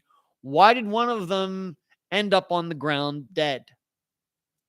And so this is how the media, in not understanding something, gets it so wrong. And I, of course, notice this when it comes to disappearances. And this is one of those reasons that I do Unfound now, because you know, what I'm trying to show is how often the media gets these disappearances wrong. There's a lot of incomplete information. Many times the way the stories are written, it may mislead you as to what actually happened. I'm not saying they're doing this on purpose. What I'm saying is that being that they don't have a full understanding, for example, about disappearances, then they don't write things the right way. Well, this is, I think, what's going on with this incident as well. Now, here is what his name is Juan Brown, the guy that hosts this Blanca Lirio channel. Here's, although he didn't come right out and say it for sure, but here's what he thinks happened, if I can put it in my own words, is that what had happened is that this pilot and co-pilot were in this plane, and it's predominantly this plane is used for parachutists, air jumpers, sky jumpers. And it has this, the back of the plane has a part that kind of goes down like a ramp. So instead, a lot of times when you see parachute planes, you see people jumping out the side. Well, in this particular plane, you actually just jump right out the back, which to me seems safer. And that's the way they do it in the military. They have some of these C-130s or whatever, the back of them, comes down and everybody just goes out the back. You don't have to worry about hitting a wing or hitting a propeller or anything. It's just straight out the back. It's the safest way to do it. Well, this is that type of plane, but it's a lot smaller. Well, what happened was they were just practicing. They were doing what is called touch and goes, practicing takeoffs and landings. And after this one takeoff, what they discovered is that, and then I think they were coming around to land again, one of the landing gear was not down. So the nose landing gear was down, the left gear was down, but the right gear, according to their sensors, everything in the cockpit, had not come down. It was still like up in its well. So if they were to land, of course, you can land. It's a bit dangerous, but any skilled pilot, I think, would be able to put it on the ground and it would scrape, and maybe that side of the plane might get a little messed up, but that's about it. But I think what Blanca Lirio thinks happened was that when that other wheel didn't come down, the co-pilot, I don't know if he volunteered or the pilot asked him to do that. We don't know. What you can do is you can drop that ramp on the back of the plane, and somebody can actually go out to the back of the plane and look out to see if that landing gear is down. So I think what I'm saying is maybe they were looking at this warning light that the landing gear wasn't down, and they might have thought, I don't know whether I'm supposed to believe this, this light or not. So the co-pilot was going to go back there and just to check. And so he gets out of his seat, goes to the back of the plane. Like I said, this plane is not very big. If you've flown on your average jetliner, this plane is way smaller than that. Way smaller. So Blanca Lirio, I think what happened is, so the pilot lowers that back part, so it's just an open space. And the co-pilot goes back there, and he's not strapped to anything. And, you get into turbulence, it can get a little bumpy back there. And what I think Blanca Lirio, Juan Brown thinks happened, and I've been watching this channel for years, knowledgeable guy, does not really go out on a too thin of a limb on any sort of idea or theory or anything. He thinks what happened is he went back to the back of the plane. He was leaning out this ramp to see if he could see whether the landing gear was down or not, and he fell out of the plane. Simply due to him not being strapped into anything, due to the turbulence, maybe leaned out too far, hits a little air pocket, and there he went. So I'm not inclined to believe that this guy jumped out. I'm not inclined to believe that this was some suicide or anything like that. I do not believe that he, for some crazy reason, he jumped out of the plane because he thought the plane was going to crash. None of that. I think that this was just an accident due to bad luck and a very bad choice on this guy's part. I realized what he was doing, he thought was the best thing to do. We're going to go back there. We're going to check this. Seems like seems like a very smart thing to do. Maybe, we have the time. It's a beautiful day. We're not in any rush. This warning light comes on. It seems kind of strange. Who wouldn't have thought, you know what, just go back there, look out there, and let's just make sure that this, we're getting the right information here. I don't think anybody can question that. But you also have to realize that when you're going back to the back of a plane and you just have this open space back there, you could slide out, just about anything is possible.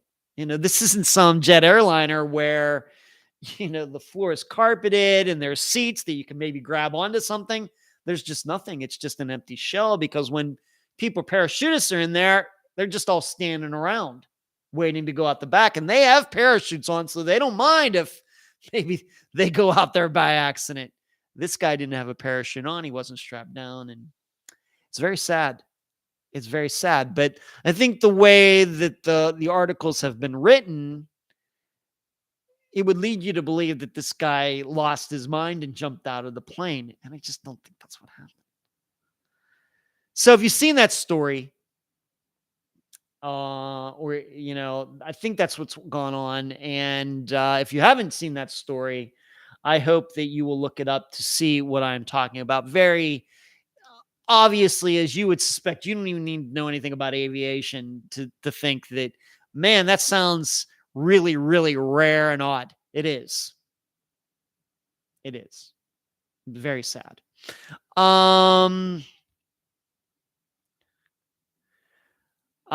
Jasmine says, I've seen that story. I think that's what you mean, Jasmine. And his family is not happy. I can understand why this dead young man, this guy was young. He was in his 20s. I can understand why his family would not be happy, because the way the articles are written, it makes it sound like he committed suicide. And it doesn't sound like that's what happened. I will believe Juan Brown at Blancaleria channel before I believe anybody in the general media who doesn't know anything about these situations. Hey, Cherie, look who's back. Love Chat XYZ is back, Cherie. Oh my. Look at that. Okay, this is a PG program, everybody. There's Hope says, that's a weird case about their pilot. Thanks for your input, Ed. Sounds like a valid explanation. Media can't be trusted. Like I said, there's hope. I'm not saying that they're trying to start something anywhere, but, as a reporter, it helps to maybe know a little bit about the topic before you actually write on it. But, and I can certainly understand why his family is just, disgusted. And Merlene and Kathy continue to have a back and forth. You two keep talking. Totally fine. All right, so we got about 27 minutes left. Allow me to move on to this. And this is a disappearance that is now a year old. It's very possible that this could be an upcoming episode of Unfound. However, I'll be honest with you, I've not tried to contact anybody in this young man's family. None of my assistants have tried to either, but it's kind of been on my radar for a while. This disappearance has gotten a lot of national attention, and I'm not saying I've been following it, but now that it's, we've passed the year anniversary of this young man's disappearance, of course, now it becomes eligible to be on a regular podcast, so maybe we can make that happen. And that is the disappearance of Daniel Robinson. And Jill, if you're still in here, of course, we're going back to Arizona once again. And I'm just going to read, I don't know how much of this I'm going to read, but I do have this article entirely printed out. The father of a fledgling Arizona-based geologist who has been missing for more than a year is relentlessly seeking answers related to what has happened to his son, as he says the case is not receiving the attention it deserves. Daniel Robinson was last seen when he suddenly left the Buckeye, Arizona site where he worked as a hydrogeologist just minutes after arriving on June 23rd, 2021. Just one day before, he sent a strange text to a woman who said she barely knew him and had tried to cut off contact. On July 19th of that year, so this is over a year ago, a rancher located Robinson's 2017 Jeep Renegade battered and rolled onto its passenger side in what was described as a ravine.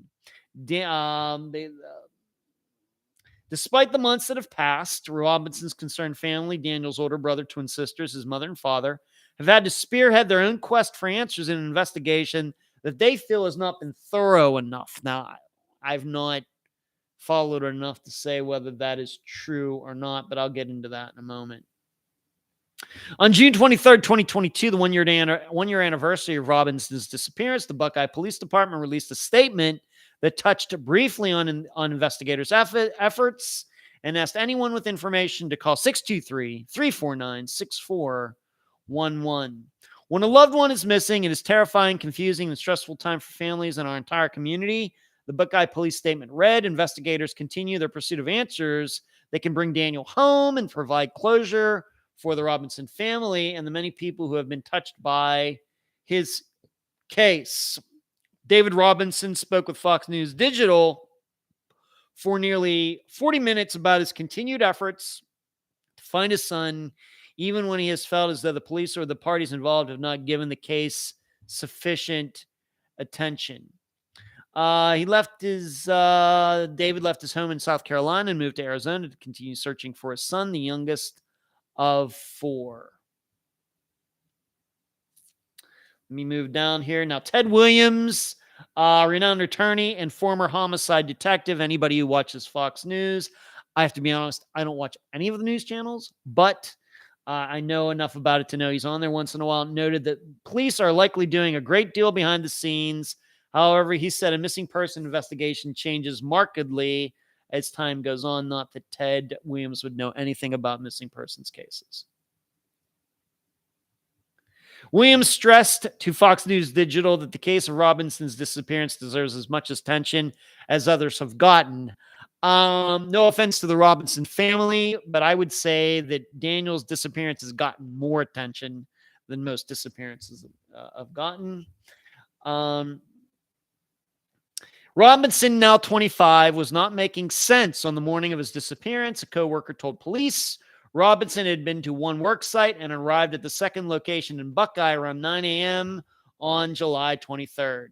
At the second work site, located 1/2 mile west of Cactus Road and Sun Valley Parkway, Robinson was saying things that did not make sense, like asking if his coworker wanted to go rest and then asked if he wanted to go Phoenix to rest. According to the police report to Fox News Digital, Robinson stayed at the job site for about 15 minutes before he suddenly left. His colleagues saw Daniel wave to him as if he was waving goodbye. Daniel didn't say anything, walked over to his Jeep and drove away from the area. Daniel was last seen driving south on the dirt road from the job site. By 7 p.m., Robinson's family had gotten concerned after they heard from his coworkers and were unable to get in touch with them. Bank records from around the time of Robinson's disappearance show he made a purchase at a Buckeye Shell service station on June 23rd, the day he was last seen. He also went to a Waffle House restaurant for dinner the night before. Investors also created a Uconnect account for Robinson's Jeep to attempt to locate the vehicle. The Jeep's GPS location showed 0.0, and police also appeared to have gone back and forth with Robinson's cell phone provider and attempted to determine the device's whereabouts. The provider ultimately agreed to run a search dating back to June 21st, but said there was no location data. A remote phone search, police said, yielded no success. In the weeks before his disappearance, Robinson had told families and friends about a woman he had recently met. He told his sister he was in love with this woman and ultimately made it sound as if they were in a relationship together, report states. Investigators ultimately caught up with the woman who had a different portrayal of events. The woman told police she met Robinson on the night of June 12th when he was working as an Instacart delivery worker. And of course, my question is, Why is a hydrogeologist also working as an Instacart delivery worker? Uh, I'm not saying hydrogeologists or geologists make professional athlete money, but my insight would be that hydrogeologists make enough money where they don't have to have a side gig doing Instacart delivery work. My opinion. Daniel was the person who delivered their food that night. She said Daniel was very nice, and she and her female friend asked Daniel if he wanted to hang out with them at that time. She allegedly told police she and her friend were drunk, and she shouldn't have invited a stranger into her home. After leaving, Robinson had forgotten a canopy outside the woman's home, and the pair texted after that about him going to retrieve it. She responded, "Yes, you can pick it up whenever." I have to admit, I don't know what a canopy is. I know what a canopy is, but I don't know how it's being used in this context. But when he showed up without her permission while she was not at home, the woman grew uncomfortable, she told police. He began to text her more frequently and allegedly continued to show up unannounced. His messages to her also began to change. He said, "I couldn't stop thinking about you. Can we hang out?" And then hours later, he texted, "I love you." He texted her the next morning. Robinson allegedly responded, asking her if she had any doubts. She never answered. He texted her again. So I think we're getting the idea with all of this. And then once again, weeks after Daniel's disappearance, a rancher spotted Robinson's Jeep in a ravine 3 miles from the work site. And it seems that after the airbags had been deployed, the car was in drive. The driver's seatbelt appeared to have been buckled at the time. The driver's side seatbelt appeared to have been buckled at the time of the crash. And the computer said that after this crash, the key was turned at least 40 times trying to start the vehicle again. Even more strange, investigators recovered at the scene a pair of inside-out jeans, a t-shirt, 2 inside-out socks. The Jeep appeared to suffer rain damage. Okay, so I think we have enough information at this point.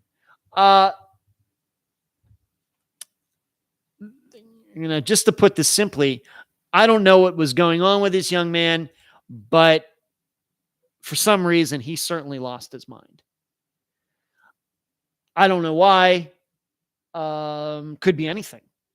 Could be that he was having a stroke. It could be that he was taking some illicit drugs that he shouldn't have been taking. It could be that he was on some sort of prescribed drugs and something went wrong and they were causing him to act this way. It could be just a good old fashioned, the beginning of some mental issue. There are so many things that could explain why he was acting like this. And I think what the Robinson family needs to understand is that this might be more common than they know. Now, also on top of everything else, who's to say that Daniel Robinson didn't have some sort of head injury that nobody knew about? Certainly possible.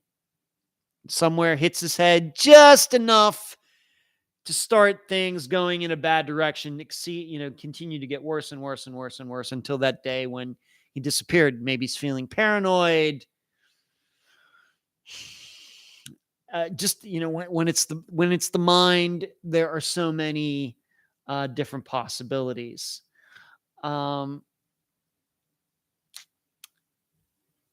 that's, this is what I would say to the Robinson family.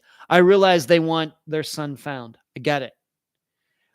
But they also have to understand my opinion, the way I read this, what I think I understand about this. I'm not sure what they want. I'm not sure what the family wants law enforcement to do at this point. This is kind of like, being that we just talked about Jason Landry, it's the same thing. They've gone out and done 3 searches. Nothing's been found. Nothing's been found since the day Jason went missing. And, his stuff's all out in the middle of the road. His car's up against the fence. And went out there 3 times. And as you all know, searches a lot of times are not successful. I understand that the Robinson family is frustrated, but I also think, on the other hand, they can't expect for law enforcement or anybody else to go out there every day and continue to look. As I've said many times, if any time a missing person went missing and the requirement was to get the dogs, the ATVs, the heat-seeking radar, the helicopters, and everything else, if that was the requirement, then every law enforcement agency in the country would be broke. Just can't afford to do it. These people don't work for free, and they shouldn't have to. I realize you get a lot of volunteers and everything, and that's spectacular. But helicopters and ATVs, they don't run on unicorns and rainbows. So, my impression is also that Daniel's disappearance has gotten at least national attention. If I know about it in Florida and this disappearance happened in Arizona, then I think it's safe to say that his disappearance is getting national attention. So I would ask the Robinson family, I know you're frustrated. I know you're depressed. I know you're worried. And I know it's been over a year. But I also know that you have to be you have to be rational about all this. And I would also tell them that at this point, I, of course, hope that Daniel is still alive. I think we also know that the odds of that being probable are not good. But usually, at this point, when this type of disappearance occurs, the missing man or woman is usually found deceased, and unfortunately, it's usually done by luck. Somebody's out just kind of walking around and happens upon bones. Because, I don't know. Of course, I'm not there, but it seems to me that as much has been done as is possible. And I know that's very, I realize maybe if the Robinson family hears this, they aren't going to be too happy with me, but you have to continue to be rational about this. Obviously, something was going on with their son. I believe this woman who says that he was acting weird. I believe these coworkers who say he was acting weird. I also believe that if somebody else was actually driving his Jeep and wrecked it there, that this person wouldn't have tried to start it 40 times after it wrecked. They would have just said, I got to get out of here. Whereas somebody who is acting irrationally, like it seemed Daniel was doing, the irrational thing is to try to start a vehicle after it's already on its side. And so probably he just took off, and there's no telling how far he could have gone. No telling in what direction and for how long and where. Very sad. I'm not saying give up, but I'm saying that at this point, a year after, where it doesn't seem like there's foul play, there's no suspects to talk to or anything else, sometimes this is just a wait and see. If people want to go out and volunteer to look around, go ahead. But to think that the police or whoever else are going to organize searches like every day or even every week or even once a month is probably expecting too much. It just is. If there were suspects, it was something more foul play, with foul play possibilities. It's something different. I don't think there's any doubt there's no foul play with this. What's everybody saying here?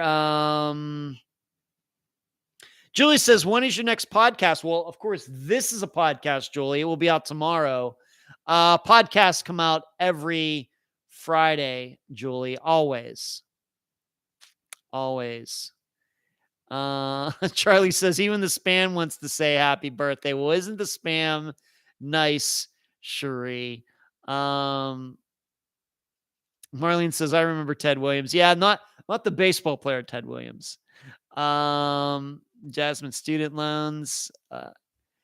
Cherie says, yesterday my DoorDasher was a biology professor at our local community college. That's just crazy, Cherie. That just does not. That just makes no sense to me. But what do I know? I do podcasting for a living, so what do I know? Hello, Tech Death. What's up? What's up with you? Jill says, I know Buckeye PD is not rational. Other people going missing in that area and throwing things under the rug. That may be, Jill, but I certainly don't see that going on in this disappearance. I just don't. Marlene and Kathy continue to have their back and forth conversation. That's totally fine. One more news item before we go to this Friday's disappearance. Fort Lauderdale, Florida. Broward County Sheriff's Office detectives found Russell Walker dead on January 4th, 2011. The 50-year-old pilot's body had been on the floor of his home in Pompano Beach for about 10 days. Deputies believe Walker voluntarily opened the door of his home before his killer shot him 9 times. I'm reminded of Ferris Bueller's Day Off. 9 times. We believe that the killer, before fleeing, shut the doors so it probably wouldn't be noticed. Detectives recently described the crime as an execution-style killing. Carly Woodring, Walker's niece, is asking the public for help with solving the cold case. Time passes that can make things hard to recall. It makes you feel a certain way to come forward, but ultimately the peace that it brings to people should be worth it, Woodring said. It would be worth it to you if it were your brother or son or your uncle. In 2019, when BSO's cold case homicide investigations unit was formed, detectives reopened the cold case. Scott said the evidence clearly shows Walker was not the victim of an armed robbery or burglary. There were no valuables taken. We do not believe that the suspect even entered the home. We believe that the confrontation with Mr. Walker occurred in the doorway, the front door, and he was killed there. Living with the murder mystery has been painful for Walker's family and friends. There's someone out there who shot my brother 9 times, and he's gotten 11 and a half more years of life, and that's not right. And this will never be right with me. It'll always tear a hole in my heart, John Genzel said. This had to be some sort of expression of passion or anger. Walker was a U.S. Navy aviator. He flew F-14 Tomcats, which is the kind of jet that's on the original Top Gun, at the famed Top Gun school, and went on to work as a pilot for American Airlines for nearly 2 decades. He also enjoyed boating, riding his motorcycle, hunting, and skiing. We just couldn't believe it. Who doesn't like Ross? It was unbelievable, Diane said. This has been really tough on the whole family, and we all just want to know the answer and would help our family move on. Walker's mother is 90 years old, and she doesn't want to die without getting justice for her slain son. Imagine that haunting you for 11 years, day in and day out. It's not about tattletelling on someone. It's not about being a snitch. It's about doing what's right. Detectives are asking anyone with information about the cold case to call Scott at 954-321-4214 or call Broward County Crime Stoppers to remain anonymous at 954-493-8477. Deputies said anyone who provides information that leads to an arrest is eligible for a reward of up to $5,000. Thank you, Tech Death. Appreciate that. Jill. Oh, I think it was mental health issues, but Buckeye is unique. The Roracle just stopped in to say happy birthday. Can't stay tonight. The Roracle, thank you for stopping in. Everything, what's going on? How are you? Thank you, Marlene. You're very care. Mayor Star. Hey, happy birthday, dude. Thanks. All these. It's almost over. Unfortunately, 1 hour and 7 minutes more, and August 1st will be over. But getting back to this murder of this guy who seemingly lived by himself. We have to remember that he was divorced, had no children. There were, once again, we don't do murders. We suspect that a lot of disappearances we cover on Unfound are murders, but this is not a murder podcast. But I have to tell you, there are a couple things that jump out to me. But I think first and foremost, let's say that this guy wasn't murdered. Let's say that nobody had heard from him for 10 days and somebody went over and there was just nothing there.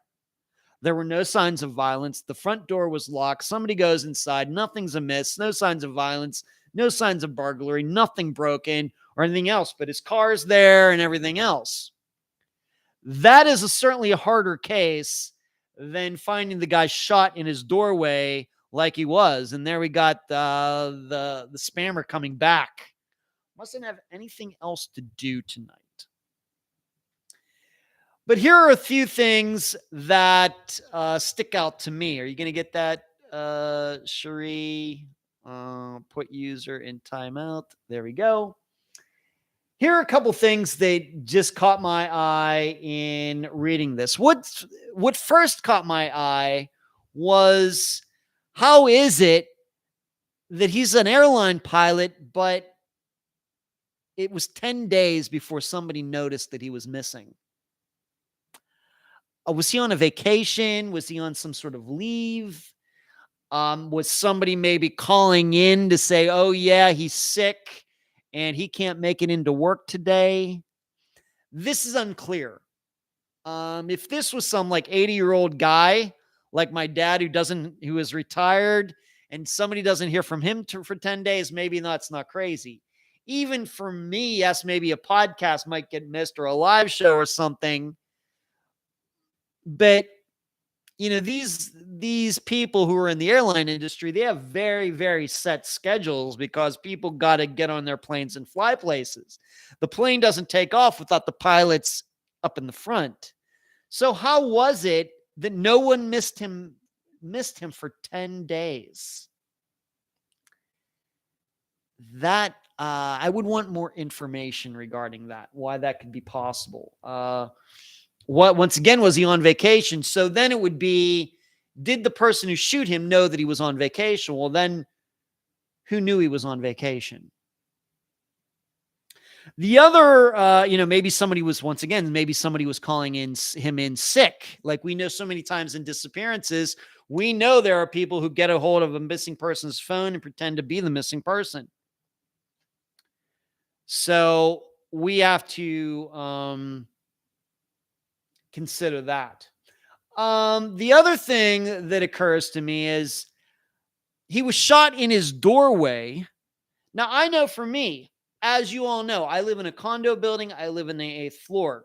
You need a key to get into the elevator area down on the 1st and 2nd floor. There is a guard out there with the arms. Just nobody can come onto this property. Even considering all of that, if somebody comes and knocks at my door, which is right over here, I look through the peephole before I open the door, even though I know there's all these things that people have to get through before they even get up to the 8th floor. Now, certainly when I lived in Madeira Beach and my front door essentially opened onto the street, that was even a more, risky, dangerous situation, although I never had any problems down there.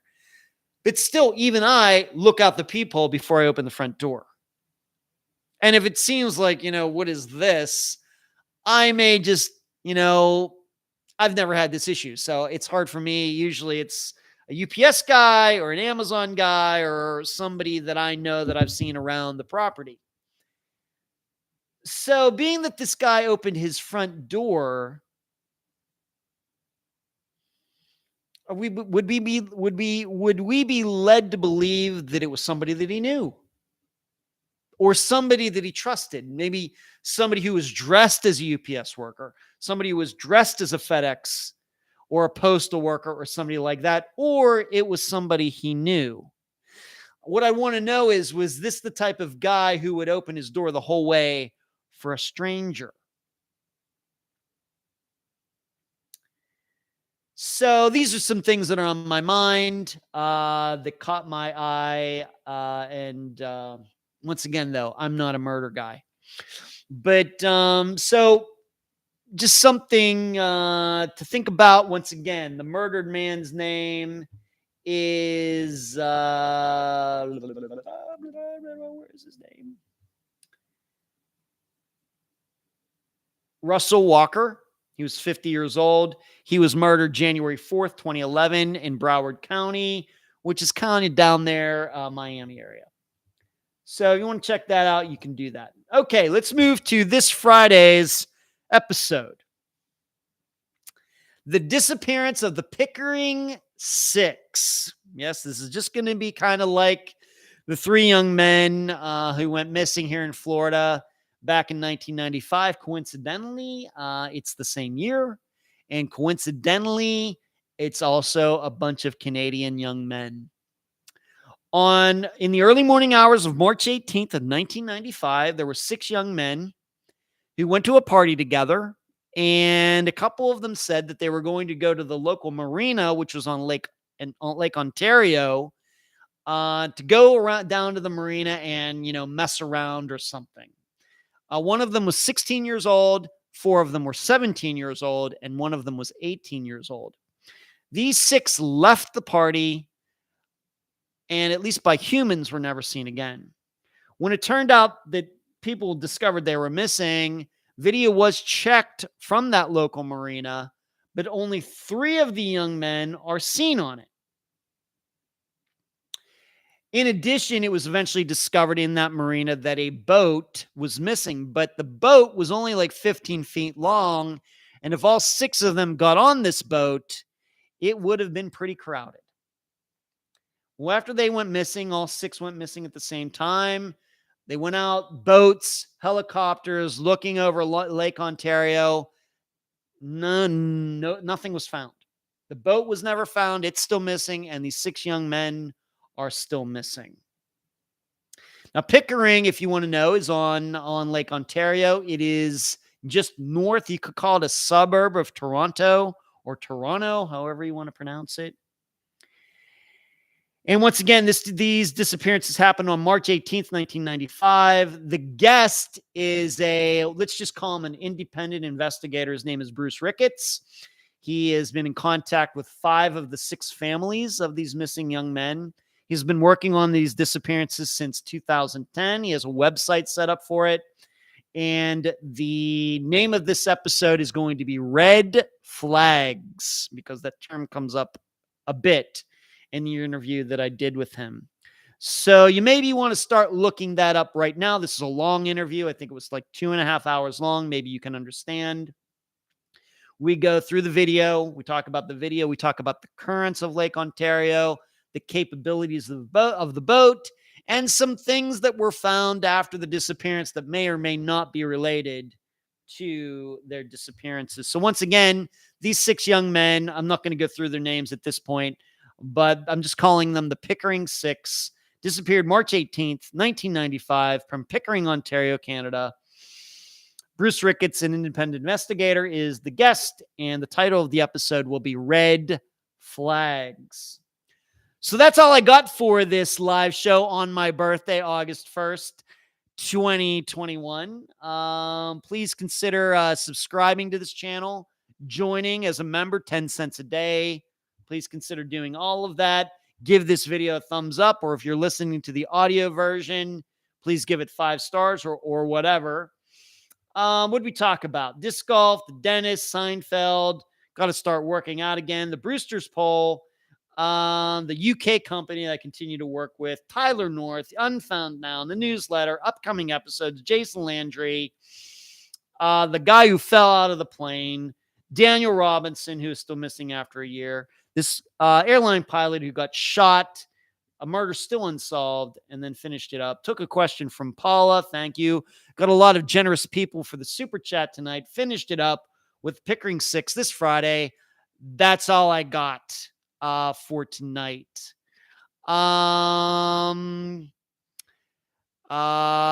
you, Charlie Bravo, thank you for the wishes. Keep your eye on a swivel.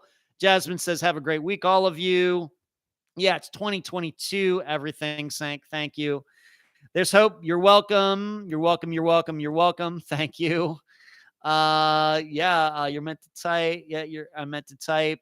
Nice chat, Twinkle. Good to see you, Twinkle. Thank you, everybody, for making my birthday very, very special. And yeah, you too, Charles. Thank you for the birthday wishes. I can only hope that your birthday in a few weeks, Charles, is as good as mine has been. And that's all I got. If you missed some of this, you can hear it tomorrow in your podcast feed. And then you will see and hear me on Friday. Good night, everyone. Thank you so much. It's been a great birthday. Thank you.